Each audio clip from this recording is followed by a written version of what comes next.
clap enough here at Penn Live with Penn State football as they get ready to play Indiana on the road. 2 touchdown favorites for the second consecutive week, but they're in a little bit of a funk right now after losing to Michigan State, Greg Pickle. Before we go any further, is there a more perfect town than Bloomington to describe where the Penn State fan base is right now? What do you mean by that, Greg? It's just a little gloomy, a little unsure of things. You know, there's a lot of people, I don't know. I mean, I just think it's a perfect segue. Yeah. Well, I mean, they're 4-2, 1-2 in the Big Ten. Lot to get to with this team, and they had better bounce back against this team, who is 1-3 in the Big Ten. Right. So you showed a lot of love to Mark D'Antonio last week. Had to eat some crow. I ate some crow as well. I had Penn State winning by 27.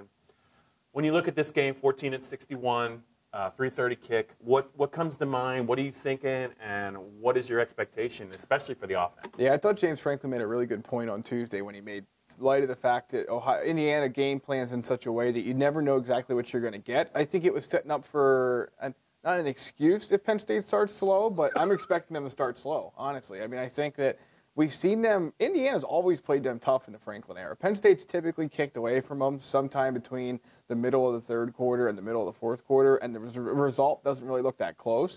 They've always played them tough, Bob. If they had a Brian Lewerke at quarterback, I think it might make a difference. Now, this Indiana team's dealing with some stuff. Morgan Ellison, the star running back, has been not with the team since the beginning of October due to some off-field stuff. They're dealing with a couple of injuries. So it's the perfect game, I think, to go on the road and bounce back. The question is, do you trust Penn State's offense after what we saw last week? I will just point out 2 things to you, sir.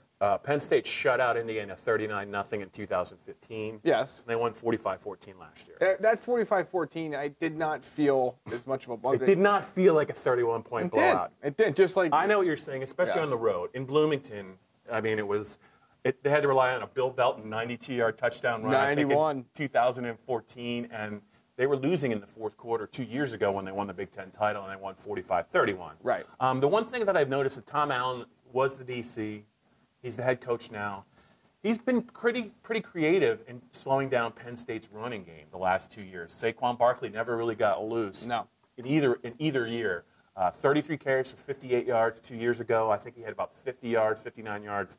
This past year, Penn State just run for 200 yards in every game if they can shut down or at least, slow down Miles Sanders, right, which even Michigan State couldn't do, right, and force some Penn State receivers to make plays.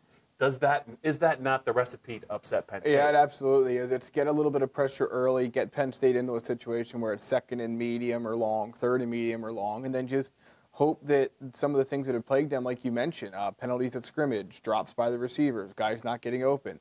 Once you get into that kind of rut, anything can happen, a la the Michigan State game. That said, Indiana just got pretty beat up by this Michigan State team. They got pounded by Iowa last week.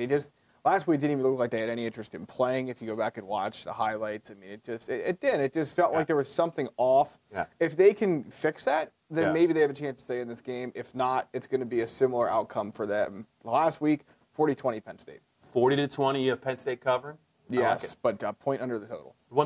The one thing I did notice in last week's game is Iowa had 2 tight ends go off. They both had over 100 yards receiving. Noah Fant is going to be an NFL player, maybe a high draft pick. They had another tight end have a big day, too. I just wonder if that bodes well for Pat Freiermuth, right, who continues to play well. I do think he dropped a touchdown pass last week, I think that's correct. If I'm not mistaken. I'm going to say 45-21 Penn State, only because Penn State scored exactly 45 points against Indiana the last 2 years. Why not? And why not go for the hat trick? I say 45-21. You say 40-20. Yes. I can't believe it. We both have them covering on the road after they flop. Probably giving more respect than the offense should get, and not enough to the defense. That would be my guess. I could actually, I could really see it being 31-10, more so than 40-20, but we'll see.